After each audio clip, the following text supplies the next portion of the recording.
एक इंसान की बहुत सारी ख्वाहिशें होती हैं। वो ख्वाहिशें जो इंसान वक्त रहते पूरा करना चाहता है।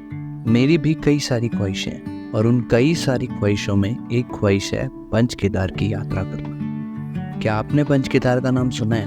पंच केदार शिव जी के 5 मंदिर हैं जो उत्तराखंड में स्थित है। उत्तराखंड को देवभूमि के नाम से भी जाना जाता है।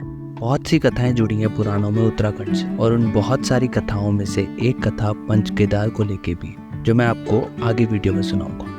तो इस सफ़र की शुरुआत हुई कोटद्वार से। हम गए ऋषिकेश के हैवी ट्रैफिक को क्रॉस करते हुए हम पहुंचे देवप्रयाग।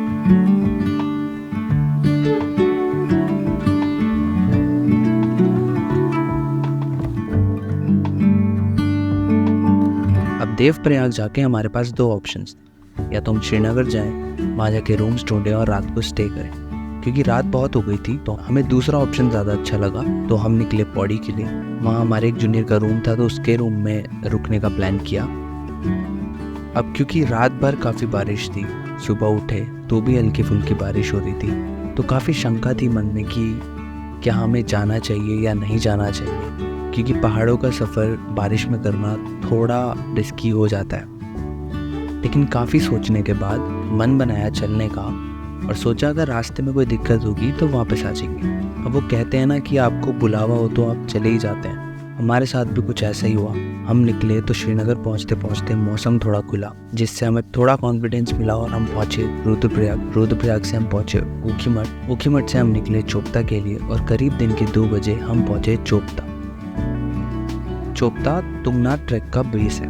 अब क्योंकि हल्की फुल्की बारिश लगातार थी, तो हमने रेनकोट्स रेंट करे और दिन के 2:30 बजे निकल गए अपने ट्रैक के लिए। तुंगनाथ दुनिया का सबसे ऊंचा शिव मंदिर है, लेकिन इसकी ट्रैक डिस्टेंस केवल 3 किलोमीटर के आसपास, जिस कारण ये ट्रैक थोड़ा स्टीप हो जाता है बेस से। थोड़ी सी तकलीफ हो सकती है, लेकिन महादेव का नाम लो और चल दो।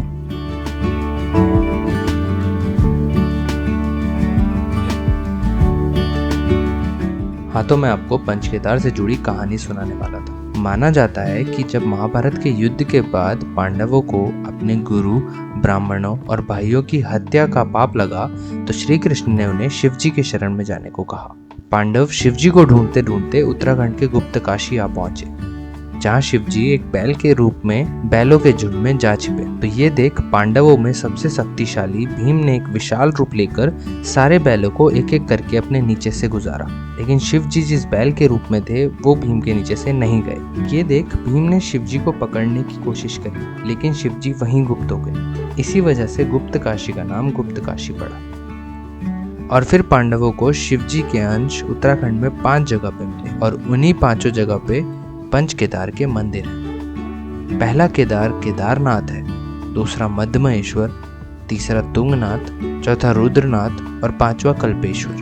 अब जैसे ही हमारा ट्रैक खत्म होने वाला था, बस थोड़ी सी ही डिस्टेंस बाकी थी, तो फिर होने लगी हल्की हल्की स्नोफॉल। और वो फीलिंग बहुत ही अमेजिंग थी, क्योंकि अप्रैल के महीने में स्नोफॉल देख पाना थोड़ा अलग एक्सपीरियंस है।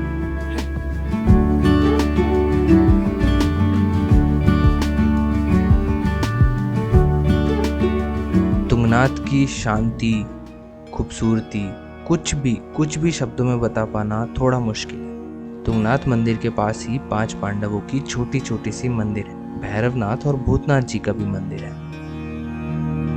ओम वंदे देव उमापतिं सुरगुरुं वंदे जगत्कारणं वंदे पन्नगभूषणं मृगधरं वंदे पशूनां पतिं वंदे सूर्यशशाङ्कवहिनयनं वंदे मुकुन्दप्रियं वंदे भक्तजनाश्रयं च वरदं वंदे शिवं शङ्करम्। ओम मृत्युंजयाय रुद्राय नीलकंठाय शंभवे अमृतेशाय शर्वाय महादेवाय ते नमः। हम लोगों ने ये ट्रैक करीब दिन के 2:30 बजे शुरू किया। अब बहुत से सवाल मन में थे। चंद्रशिला भी जाना था, जो कि तुंगनाथ मंदिर से करीब 1 किलोमीटर और ऊपर है। अब क्योंकि हमने थोड़ा लेट शुरू किया था, तो उसी दिन चंद्रशिला कर पाना थोड़ा मुश्किल था। तो वहीं मंदिर के पास ही एक रूम लिया और वहीं रात को रुकने का प्लान किया। सब अच्छा था, ट्रैक भी किया, अप्रैल के महीने में स्नोफॉल भी देखी, पर दुख सिर्फ एक चीज़ का था क्योंकि बारिश लगातार थी तो मौसम खुला नहीं था, जिस वजह से पीक्स विजिबल नहीं थी। और बस ये एक दुख लेके हम अपने रूम्स में चले गए।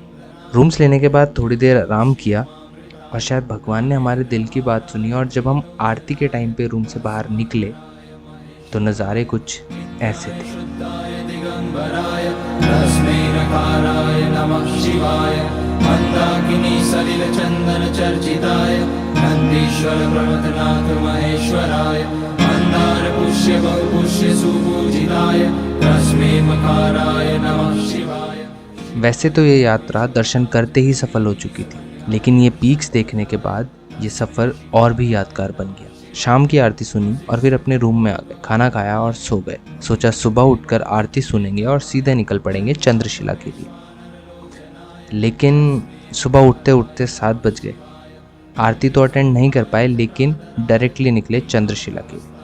अब यूं तो चंद्रशिला केवल 1 किलोमीटर ऊपर है तुंगनाथ मंदिर से, लेकिन वो 1 किलोमीटर थोड़ा और स्टीप है। और जब हम गए तो एक दिन पहले भी स्नोफॉल हुआ था, और जिस दिन हम पहुंचे उस दिन भी स्नोफॉल हुआ था, तो वो ट्रेल बर्फ़ से ढका हुआ था।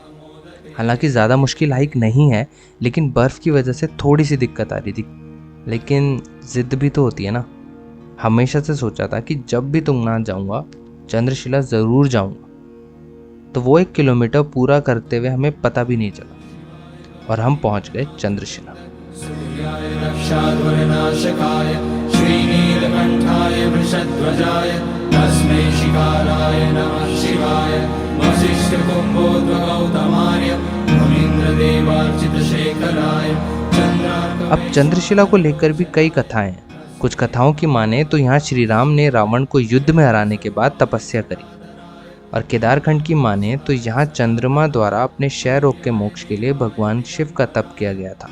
चंद्रशिला को लॉर्ड ऑफ पीक्स भी कहा जाता है, यानी चोटियों का राजा।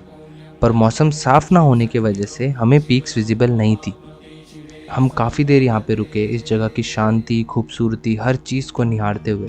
लेकिन काफ़ी देर बैठने के बाद भी मौसम नहीं खुला, तो दिल को मनाया कि कोई नहीं, पहली बार में ही सब कुछ थोड़ी ना मिल जाएगा। कोई तो कारण होना चाहिए ना अगली बार आने का। हर बार आने का पहला कारण दर्शन करना ही होगा, लेकिन थोड़ा लोभ भी तो ज़रूरी है ना। और मेरा लोभ है ये चोटियाँ, जिन्हें देखने मैं दोबारा ज़रूर आऊँगा।